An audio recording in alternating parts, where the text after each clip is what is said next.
I'm Sebastian, and this is from Mrs. Mann's class, and we're reading The Goodbye Cancer Garden by Janna and Matthies.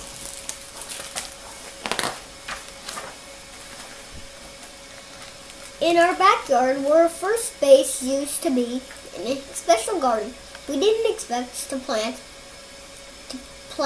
but Mom says things don't always go as they expect. For example, Mom didn't expect doctor to say she had breast cancer, but January, with a backyard under a blanket of snow, she and Dad told us the news.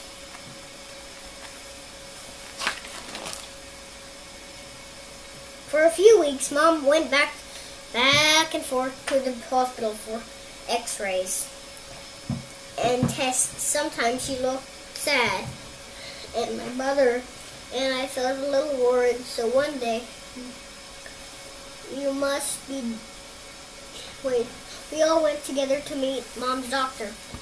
You must be Jane and Jeffrey, the doctor said. I've heard lots about you. Is Mom better yet? Jeffrey asked. Not yet, she said, but we're working very hard to make her better. Probably by pumpkin time. Jeffrey smiled. Pumpkins? I love pumpkins. Hey, that gave me an idea.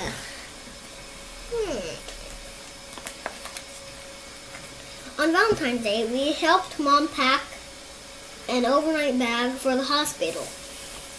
The next day, she was having an operation to take the cancer out. Things are going to be tough for a while, Dad said, but James thought of a way to help. I led everyone to the window and pointed to the hard February ground. Let's plant a garden, I said, watching it grow and eating healthy veggies. I reminded Mom to getting better. Then before we know it, hello pumpkins, goodbye cancer. Mom reached her arms around us. The Goodbye Cancer Garden, she said with perfect idea. After the operation, it took a month for arm stretches before Mom could hug us again. The doctor said no lifting, so friends and family started dropping by with groceries and big pots of yummy smelling food. Our neighbors brought the surprise for me to put on Mom's head. We are to service the Queen, they said. Mom's eyes sparkled and soon did our house. From the house.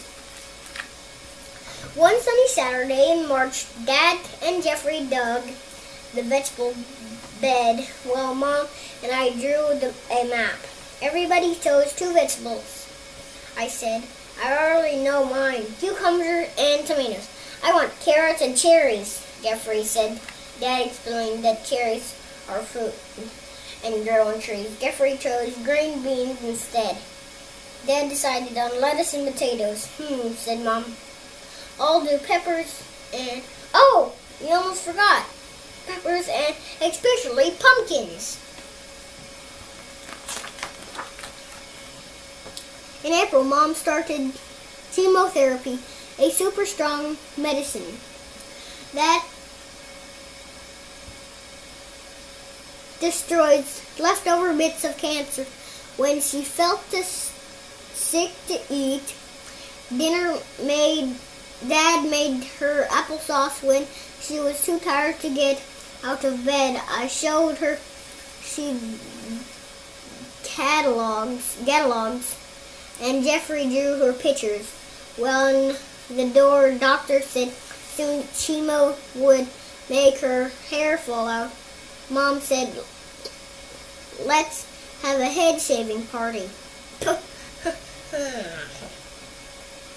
We tried ribbons around Mom's curls for us to cut and keep. Then my uncle shaved her hair closer than his buzz cut.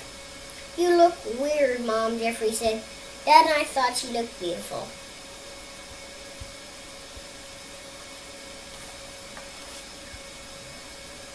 By May, the last frost came and gone. Mom was tired of being cooped up inside. "We're going to the garden store," she announced.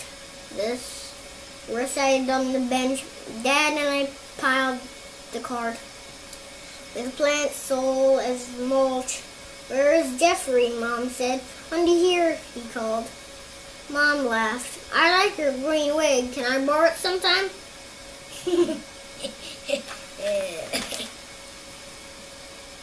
The next week, we put the baby plants first, tomatoes and peppers. Then we traced lines of dirt for the carrot and lettuce seeds.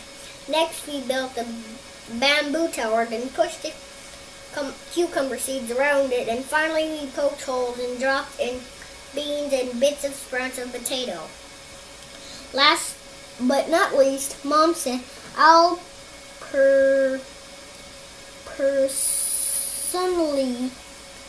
personally plant the pumpkin seeds." Just in time for summer, the doctor changed Mom's chemo medicine. Sometimes her bones ached on her feet, tingled, but that didn't stop her from doing a little weeding and watering. In June, we played baseball every night after dinner and hit a few fall balls in the garden. "Look, flowers," Jeffrey said, and tiny tomatoes, and patted leafy plants, and whispered, "Keep up the good work."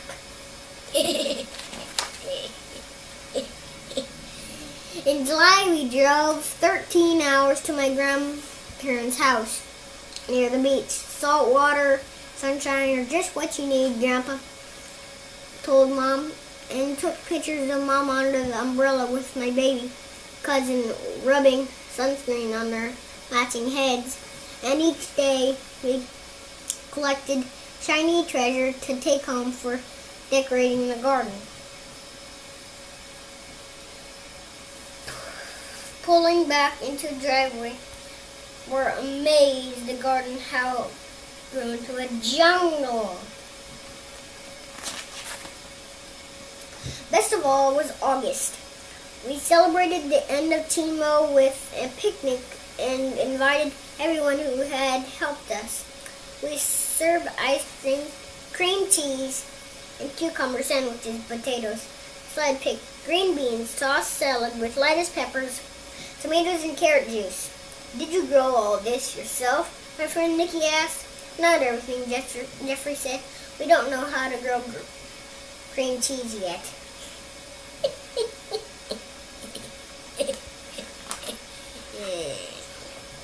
In September, Mom started radiation treatments.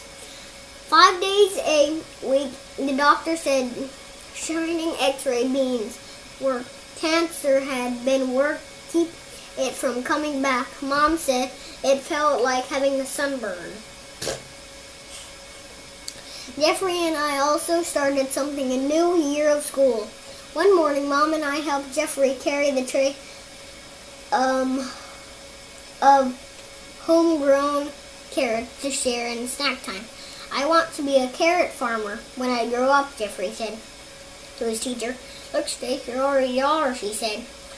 There's under classroom lights, we could see a new crop of fuzz growing on Mom's head. Middle of October, Mom was finally done with her cancer treatment. "How about we celebrate with a little baseball?" he said. "What?" "Right over," Jeffrey whacked the fall ball into the garden. "What's that over there?" I said, tiptoeing through the vines toward something big and orange. There under the elephant ear leaves lay 2 perfect pumpkins. "Pumpkins!" Jeffrey and I yelled at the same time. Mom blinked away from her happy tears. "How could we have forgotten?" she said. The 4 of us pulled the pumpkins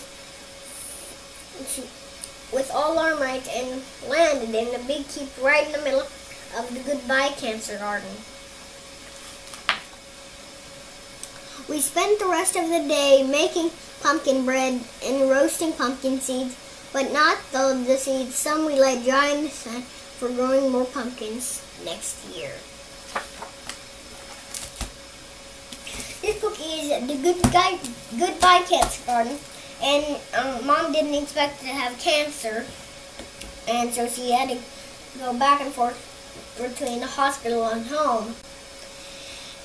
So they made the Goodbye Cancer Garden, and they grew tomatoes, lettuce, carrots.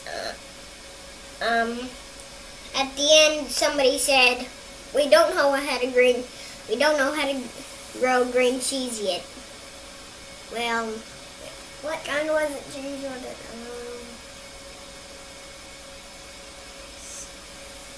Whatever kind of cheese it was, he said, "We don't know how to grow cheese yet." And then, what I liked about this book is when he said, "Well, we don't know how to grow cheese yet. Bye."